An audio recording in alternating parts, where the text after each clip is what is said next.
बिस्मिल्लाहिर्रहमानिर्रहीम। अस्सलाम वालेकुम व्यूअर्स, क्या हाल चाल है। उम्मीद है आप सब ठीक होंगे।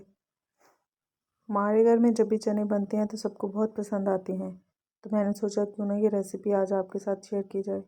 और साथ ही मैं आपके साथ बहुत ही ज़बरदस्त सी नान की रेसिपी भी शेयर करूँगी, तो वीडियो का कोई भी पार्ट मिस मत कीजिएगा।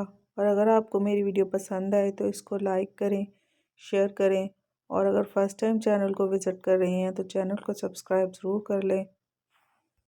तो चलिए इस मज़ेदार सी नान चने की रेसिपी को बनाना स्टार्ट करते हैं। तो सबसे पहले हम चने को बॉईल कर लेंगे। आधा किलो मैंने चने लिए हैं और इनको मैंने अच्छी तरह से धोकर रात को भिगो दिया था। जब भी आप चने भिगोएं तो इसमें 1 चुटकी मीठा सोडा लाजमी डाल लिया करें, इससे चने बहुत जल्दी और बहुत अच्छी तरह से गल जाते हैं। और पानी हमने इतना डालना है कि चने गलने के बाद इतना पानी बच जाए कि हम इसको ग्रेवी के लिए इस्तेमाल कर सकें। आधा खाने का चम्मच में इसमें नमक ऐड करूँगी। 2 दरमियाने साइज़ के दालचीनी के टुकड़े इसमें डालेंगे। 1 अदद बड़ी इलायची डालेंगे और 15 से 20 इसमें साबुत काली मिर्च डालेंगे। बस अभी हम इतनी ही चीज़ें डालनी हैं, बाकी चीज़ें हम बाद में ऐड करेंगे। अब यहाँ पर मैंने एक स्टेनर लिया है, इसको हम इस तरह से चनों के ऊपर रख देंगे। और ग्रेवी के लिए जो भी चीज़ें हैं, मसलन प्याज, टमाटर या लहसुन वगैरह, कोई भी चीज़ तो हमें काटने की ज़रूरत नहीं है और ना हमें उसको लहदा से गलाने की ज़रूरत है। सारी चीज़ों को हम इसी तरह से ऊपर रख देंगे। चनों के साथ ही ये बहुत अच्छी तरह से गल जाएंगी। तो इस तरह से हमारी टाइम की भी बचत हो जाती है और प्याज टमाटर को जब हम घी के साथ भूनते हैं तो वो भी बहुत अच्छे से मैश हो जाते हैं। तो इस तरह से हमें प्याज को गलाने के लिए कोई भी चॉपर या ब्लेंडर वगैरह अलग से इस्तेमाल नहीं करना पड़ता। चनों को मैंने तकरीबन 10 मिनट तक पकाया है। टमाटर के ऊपर से हम छिलका उतार लेंगे और फिर स्टेनर को इसी तरह से बाहर निकाल लेंगे।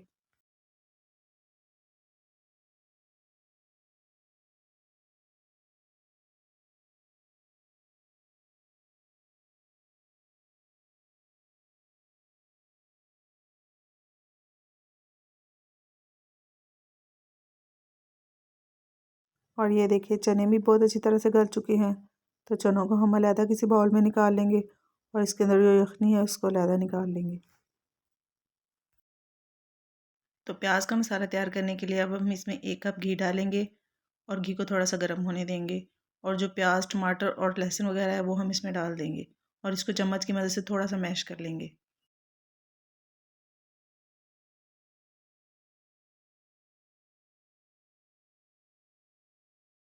अभी यहाँ पर मैंने 1 गिलास दूध लिया है, इसको मैं थोड़ा थोड़ा करके इसमें डालती जाऊँगी।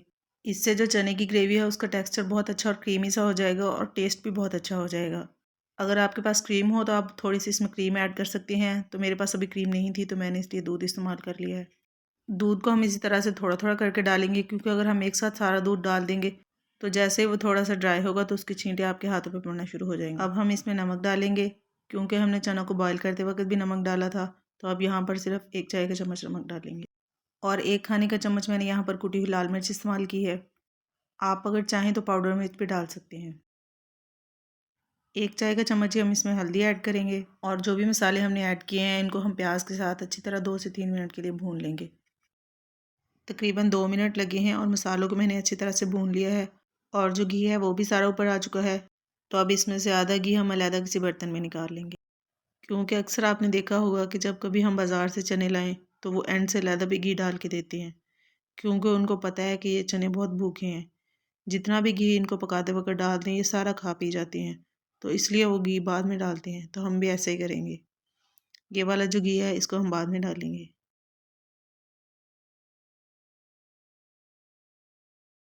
अब जो चने हमने बॉईल किए थे वो हम इसमें डाल देंगे और चनों को तकरीबन 2 से 3 मिनट हम भून लेंगे। और यहाँ पर आपने एक बात का ख्याल रखना है कि चनों को जब आप धोएं तो उसको अच्छी तरह से 2-3 दफ़ा वॉश करें, क्योंकि जिस पानी में हम चनों को भिगोएंगे वही पानी हम इसको गलाने के लिए इस्तेमाल करेंगे। उस पानी को हमने फेंकना नहीं है। चनों को मैंने भून लिया है और अब जो पानी हमने बॉईल किए हुए चनों में से निकाला था वो हम इसमें डाल देंगे और साथ ही हम इसमें कुछ मसाले ऐड करेंगे।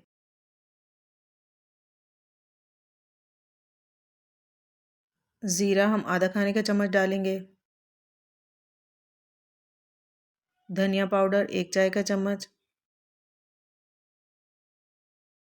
और 1 खाने का चम्मच हम इसमें कुटी हुई काली मिर्च ऐड करेंगे। और अब इन सारे मसालों को हम अच्छी तरह से मिक्स कर लेंगे। 5 अदद मैंने सब्ज़ मिर्चें ली हैं। इन पर मैंने छुरी के साथ कट लगा लिया है, ये हम इसमें डाल देंगे। इस तरह से काट कर सब्ज़ मिर्चें डालने से ग्रेवी के अंदर एक बहुत अच्छा सा फ्लेवर आ जाता है। चने हमारे बिल्कुल तैयार हैं और फ्लेम को मैंने ऑफ़ कर दिया है। और अब यहाँ पर जो ऑयल हमने निकाला था वो हम वापस इसमें डाल देंगे और साथ ही हम इसमें थोड़ा सा सब्ज़ धनिया डाल देंगे। आपको मेरी आज की रेसिपी कैसी लगी मुझे कमेंट बॉक्स में ज़रूर बताइएगा। और अगर कोई ऐसी रेसिपी है जो आप चाहते हैं कि मैं आपके साथ शेयर करूं तो वो भी मुझे ज़रूर मेंशन कीजिएगा। तो जनाब, चने का सालन बिल्कुल तैयार है, लेकिन चने आमतौर पर रोटी वगैरह से ज़्यादा नान के साथ पसंद किए जाते हैं। तो चलिए अब नान की रेसिपी स्टार्ट करते हैं। तो नान बनाने के लिए सबसे पहले हम मैदे को छान लेंगे। 3 कप मैंने यहाँ पर मैदा लिया है और इसको हम थोड़ा थोड़ा इस तरह से डालकर छान लेंगे।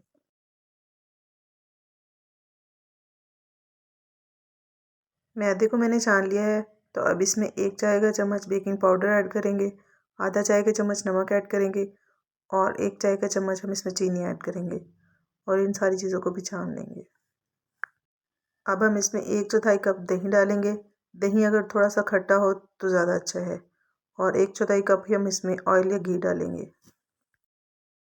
अब हम हस्बे ज़रूरत नीम गर्म दूध के साथ इसकी सॉफ्ट सी डो तैयार कर लेंगे। दूध बस हल्का सा गर्म होना चाहिए, बहुत ज़्यादा गर्म नहीं होना चाहिए।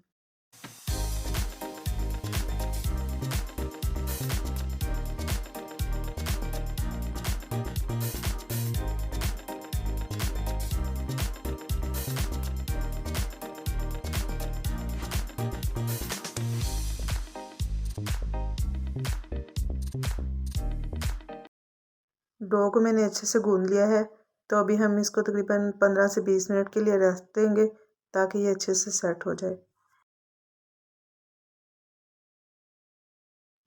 तकरीबन 20 मिनट हो चुके हैं, तो हम यहाँ पर मैदा डस्ट करेंगे और डो को इस तरह से शेप देकर बराबर हिस्सों में काट कर इसके पेड़े बना लेंगे।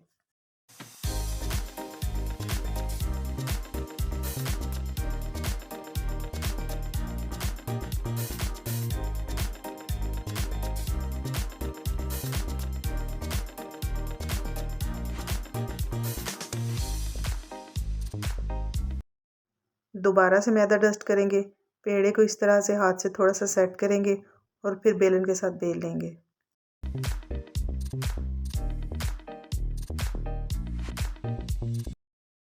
पेड़े को मैंने बेल लिया है। अब हम कांटे के साथ इस तरह से थोड़े थोड़े निशान लगा देंगे ताकि जो नान है वो बहुत ज़्यादा फूले ना।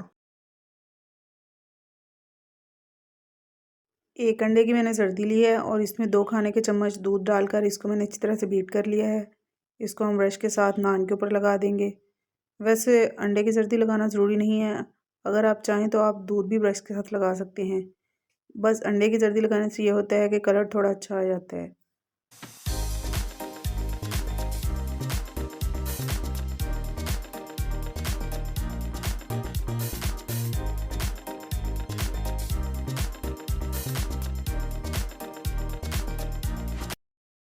और तवे के ऊपर डालकर हम इस तरह से ना ऊपर ढक्कन रख देंगे। ढक्कन रखना इसलिए ज़रूरी है, इससे जो नान है ना वो सॉफ्ट रहेगा, ज़्यादा हार्ड नहीं होगा।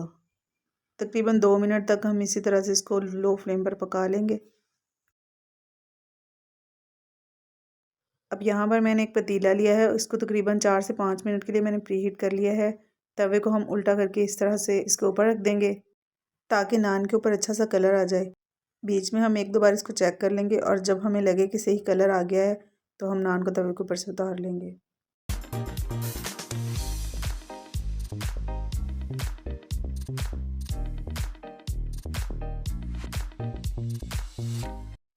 देखें, दोनों साइडों में अच्छा सा कलर आ गया है और नान बिल्कुल सही तरह से पक चुका है। बहुत ज़बरदस्त और बिल्कुल सॉफ्ट बना है। आप भी इस रेसिपी को अपने घर में ज़रूर ट्राई कीजिएगा।